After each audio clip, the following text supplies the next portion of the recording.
नमस्कार, आपण पाहतात आरटीआय न्यूज 24 HD। नांदेडहून मुख्य संपादक फराद बेग यांची रिपोर्ट।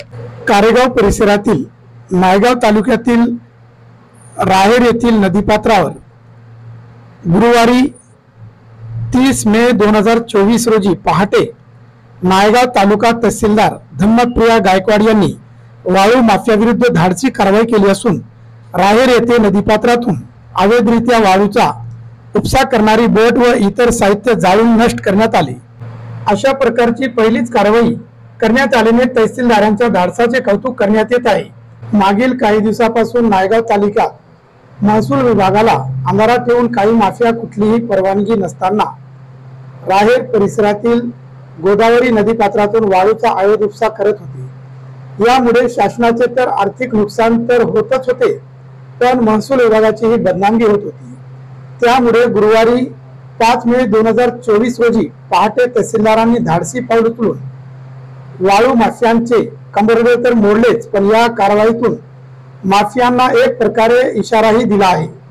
कुठलीही परवानगी नसताना राहेर परिसरात गोदावरी नदी पात्रातून बोटच्या सहाय्याने अवैध वाळू उपसा सुरू असल्याची माहिती तहसीलदार धम्मप्रिया गायकवाड यांना गुप्त मिळाली। त्यांनी या प्रकारची कुठलीही वाच्यता न करता कारवाई करण्याचा निर्णय घेतला।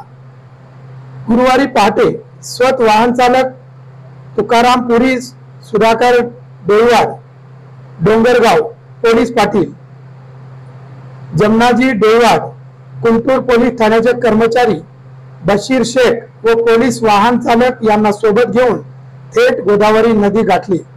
यावेळी त्यांच्या बोटच्या सहाय्याने वाळूचा उपसा करण्यात येत असल्याचे दिसून आल्याने त्यामुळे बोटसह इतर साहित्य जाळून नष्ट केले। तहसीलदार गायकवाड यांनी सदरच्या कारवाईबाबत गुप्तता पाळली होती। याबाबत तलाठी व मंडळाधिकाऱ्यांना काहीही माहिती नव्हती। त्यामुळे तहसीलदारांना अंधारात ठेवून तलाठी व मंडळाधिकारी वाळू माफियांना बळ देत नाहीत ना, अशी शंका उपस्थित करण्यात येत आहे।